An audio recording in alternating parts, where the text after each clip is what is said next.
High বন্ধুরা, কেমন আছো তোমরা সকলে? আশা করি তোমরা সবাই খুবই ভালো আছো।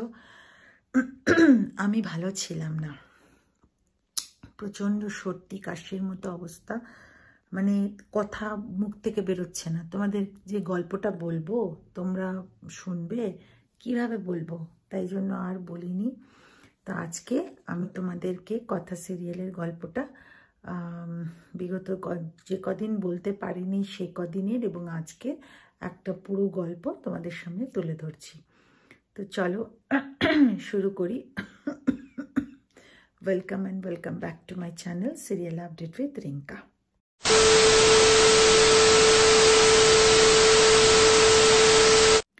তো বন্ধুরা, বিগত কয়েকদিন আমরা দেখি যে দুটো যে মানে ওই যে কথা মানে অগ্নি আর প্যাটি আর আমাদের আকি যে ঠিক করেছিল যে হ্যাঁ এবার থেকে কথা আর অগ্নির বাচ্চাকে ও মানে আকি মানে অঙ্কিত আর জুনি বড় করবে।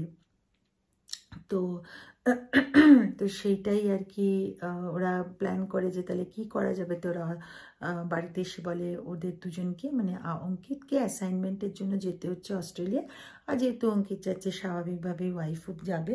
তো সেখান থেকে একদিন ভিডিও কল করে মানে জুনি বাড়িতে জানায় যে আমি ওখানেই প্রেগনেন্ট ছিলাম, আমি খেয়াল করতে পারিনি, বুঝতে পারিনি, এখানে এসে আমি বুঝেছি, তো বাচ্চাটা হয়েছে। তো এটা আর কি ওদের প্ল্যান হলো, প্ল্যানটা করলো, করে সেটা বললো বাড়িতে। তো প্যাটি আর আমাদের অগ্নি তো অবগত জিনিসটা কি চলছে। তো যাই হোক, অঙ্কিত আর জুনি বাড়ি এলো, বাড়ি আসার পরে সকলেতে করে হই হই হই হই চলছে। আর তারপরে মানে হাতে যখন ও মানে এভি বাচ্চাটাকে হাতে নিল সেকেবারে একটু চোখ থেকে জল বেরিয়ে গেল। তো তখন কথা একটু ভাবলো যে কি ব্যাপার, কিন্তু কথা অত সেরকম কিছুই করেনি। যাই হোক, এভাবে দিন চলে গেল, মাস চলে গেল, বছর চলে গেল, দুটো বাচ্চা বড় হলো। আর যে আর কি অ্যাডপ্ট করে সে মহা শয়তান হয়েছে, আর সকলে আর কি কথা মা বলেই ডাকে কথাকে। আর কথার যে সন্তান সে একটু চশমা টশমা পরে একটু বেশ সবসময় কথার মতো কথা বলে, একেবারে হেলদি খাবার দাবারের দিকে নজর, এটা খাবে ওটা খাবে, মানে চকলেট নয়, ইত্যাদি ইত্যাদি। তো যাই হোক, এটা হচ্ছে বিগত দুদিনের। আর আজকে হচ্ছে আমি বলছি তোমাদেরকে 4th of অগস্টের। আমি যদি ভুল না করে থাকি, হ্যাঁ, তো আজকের মানে হচ্ছে 4th of অগস্টের গল্পটা বলছি, মানে হচ্ছে 4ই অগস্টে। তো তার আগে তোমাদেরকে 3 অগস্ট, 2 অগস্ট, 1 অগস্টের একটু সামারি তোমাদের গল্প করে বলে দিলাম। এবার 4th অগস্টে গল্পটা কি হচ্ছে বন্ধুরা? 4th অগস্টে হচ্ছে ওরা স্কুলের জন্য তৈরি হয়েছে, মানে বাচ্চা দুটো স্কুলে যাবে। এবার হচ্ছে বাচ্চা দুটো বলছে যে ওরা সিটের আগে বসতে চায়। তো এবার বলছে, তখন কথা বলছে না তোমরা সিট বেল্ট বাঁধতে জানো না, তাই তোমাদেরকে সামনে বসতে দেওয়া হবে না। তখন জুনি বলছে আচ্ছা আচ্ছা ঠিক আছে, তোমরা দুজন তাহলে পেছনে আমি ওদেরকে নিয়ে বসছি, কথা বরং সামনে বসুক অগ্নিদার পাশে। তো তখন আমাদের অগ্নি বলছে যে হ্যাঁ হ্যাঁ এরা তো ছোট বলে না হয় জানে না কি করে সিট বেল্ট পরতে হয়, কিন্তু এরকম অনেক আছে যে যারা বড় তারাও সিট বেল্ট পরতে জানে না, পরিয়ে দিতে হয়। তো তখন মানে কথা বলছে এটা আপনি কী করছে, বলছে হ্যাঁ তুই যদি ওদের পেছনে লাগিস তোকে এইভাবে বলবো আমি। তখন বলছে ঠিক আছে তাহলে আপনার নামেও বলে দেবো যে আপনি কে কর্তা দাদু পালের গোদা বলে ডাকে। তো তখন বলছে এই তুই চুপ করবি। তখন বলছে ঠিক আছে চলো চলো চলো, না এত অপমান হওয়ার পরে আমি আর সামনে বসবো না। তো তখন মানে অগ্নি বলে ঠিক আছে আমি একটা প্ল্যান করলাম, ওদের দুটো বাচ্চার নাম একটা মাফিন একটা চিকি। তো বলছে একজন মাফিন হাফ রাস্তা বসবে আর চিকি হাফ রাস্তা বসবে। তো যাই হোক, অপর দিকে আবার ব্রেকফাস্ট টেবিলে, তো ব্রেকফাস্ট কী হবে? তো প্রথমে তো ছিল লাউয়ের চাউমিন, তো সেটা তো হবে না, তো লুচিই হলো। শেষমেশে সকলের চাপে পড়ে কথাও রাজি হলো। এবার প্রবলেমটা হয়ে যাচ্ছে যে মিষ্টি খাওয়া নিয়ে। কর্তা দাদু আর একটু মিষ্টি চায়, আর কথা খেতে দিতে চায় না। আর মাফিনটা কি বদমাইশ আর কি চালাক বন্ধুরা, ও মাকে বলে মানে কথাকে বলে একটা লুচি নিয়ে, আবার লুচিটা নিয়ে কী করেছে বলো তো, এই যে ফুলকো ফুলকো লুচিটাকে এরকম গর্ত করেছে, গর্ত করে ওর তার মধ্যে আবার আরেকটা মিষ্টিও চেয়েছে, বলছে আমি একটা মিষ্টি খাবো। এবার ওই মিষ্টিটাকে লুচির মধ্যে ঢুকিয়ে তারপর কর্তা দাদুকে দিয়ে বলছে এই যে বড় দাদু এটা একটু নাও। বলছে না রে আমি লুচি খাবো না। বলছে আরে নাও না।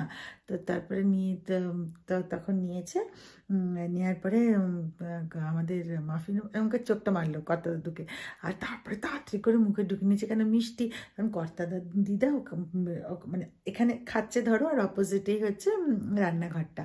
তো ওখান থেকে দেখে বলছে দেখো দেখো বুড়ো খাচ্ছে কিভাবে দেখো। তো যাই হোক, তো এইসব আর কি চলতে লাগছে খুনসুটি।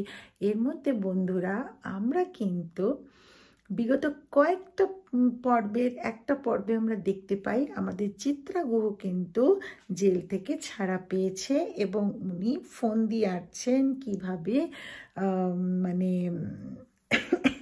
কিভাবে কথার ভরপুর সংসারকে নষ্ট করবে বা ভরপুর সংসারে দুঃখ আনবে সেটা আর কি চিন্তা করছে। তো আজকে আমরা দেখতে পারি যে চিত্রা এসে গেছে হচ্ছে কথার মানে দুই মেয়ে যে স্কুলে পড়ছে সেই স্কুলে এসে গেছে, এবং একটা চকলেট দিয়েছে দুজনকে, দুটো মানে একটা করে চকলেট। কিন্তু মাফিয়া চকলেটটা তাড়াতাড়ি নিয়ে যে মানে মাফিন যে সেই চকলেটটা তাড়াতাড়ি নিয়ে নিচ্ছে, কিন্তু আরেকটা যে চিকি সে বলছে না আমি কিছুতেই নেব না, কেন কথা মা বারণ করেছে যে এরকম আনজান কারোর থেকে চকলেট না নিতে বা কোনো খাবার না নিতে। তো যাই হোক তা কোনো মতে আর কি নিয়েছে, নিয়ে এবার বাড়িতে এসে বলেও দিয়েছে যে নিয়েছে। তো তাই নিয়ে একটা আবার চললো যে হ্যাঁ আপনার জন্যই এরকম হয়, আপনি এরকম করেন, আপনার মানে বেশি ভালোবাসে ওরা মাথায় চড়ে বসেছে বলে কথা অগ্নিকে বলতে থাকে এসব কথা। তো অগ্নি তখন তারপরে বাচ্চাদের ভালো করে বোঝায় যে না এরকম করতে নেই, তো চলো আমরা এবার একটা পিৎজা পার্টি করি। তো পিৎজা খেতে যাবে, ওখানে যেন কথা দেখতে না পারে, আর পর্বিত পর ঠিক কথা দেখেই ফেলেছে। তো সেই নিয়ে আবার একটা চলতে থাকছে। হ্যাঁ কিন্তু কথার মেয়ে যে আসল কথার মেয়ে সে কিন্তু সর্ব জিনিসে একেবারে কথার মতো বন্ধুরা। কোনো জিনিস যেমন যে চিত্রা যে দিয়েছে চকলেটটা, না আমি নেব না, কেন কথা মা বারণ করেছি অন্যের জিনিস দেওয়া, মানে আনজান লোকের জিনিস নেওয়া যাবে না। পিৎজা না আমি খাবো না, কেন এটা একটা আনহেলদি খাবার, আর আনহেলদি খাওয়ার উচিত না। ব্রেকফাস্টে বসেছে যখন বলছে না সুগার বেশি কন্টেন্ট খাওয়া উচিত না, বেশি সুগার খাওয়া উচিত না। তো এই যে জিনিসগুলো এগুলো কিন্তু কথার জিনিসগুলো পেয়েছে, আর সেই জিনিসগুলো প্রত্যেক ধাপে ধাপে দেখে অগ্নি চিন্তা করে, রক্ত কথা বলে, কিন্তু কথা তুই যদি কোনোদিন জানতে পারিস আমাকে ক্ষমা করিস, কিন্তু আমি কেন এই জিনিসটা করেছি বা কেন এই কাজটা করেছি তুই যেন বুঝতে পারিস, এটাই আমি মানে আশা করি তোর থেকে। তো বন্ধুরা এটাই ছিল হচ্ছে আজকের মানে হচ্ছে 4th অগস্টের কথা সিরিয়ালের গল্পটা। আশা করি ভিডিওটা তোমাদের ভালো লেগেছে। ভিডিওটা ভালো লেগে থাকলে লাইক শেয়ার আর কমেন্ট করে দিও, চ্যানেলটা সাবস্ক্রাইব করতে ভুলো না। কিন্তু তোমরা পাশে আছো বলেই তো এই 3 দিন পর যখন একটু ভালো ফিল করছি আমি না আমার ইউটিউব ফ্যামিলি আমার বন্ধুরা আমার পাশে আছে, তো আমি একটু ভালো লাগছে আমি বলবোই, আমি গল্পটা তুলে ধরবই। তো সেই জন্য আবার ক্যামেরাটা অন করে তোমাদের সামনে এসছি বন্ধুরা। তো যাই হোক যেটা বলতে চাই তোমাদেরকে একটা কথা বলেছিলাম, তোমরা কথা সিরিয়াল ছাড়া আর কি সিরিয়াল গল্প শুনতে চাও সেটা কমেন্ট বক্সে লেখো, কিন্তু তোমরা কেউই কিছু বলছো না। তো তার মানে কি তোমরা আর কোনো সিরিয়াল দেখতে মানে গল্প শুনতে চাও না? তাই আবারও বলছি আর কোন সিরিয়ালের গল্প শুনতে চাও প্লিজ কমেন্ট বক্সে জানাও, আমি যথাসাধ্য চেষ্টা করবো কথা সিরিয়াল ছাড়াও সেই সিরিয়ালের গল্পটা তোমাদের সঙ্গে তুলে ধরতে। তো চলো দেখা হবে একটা পরবর্তী ভিডিওতে, ততদিনের জন্য টাটা, ভালো থেকো।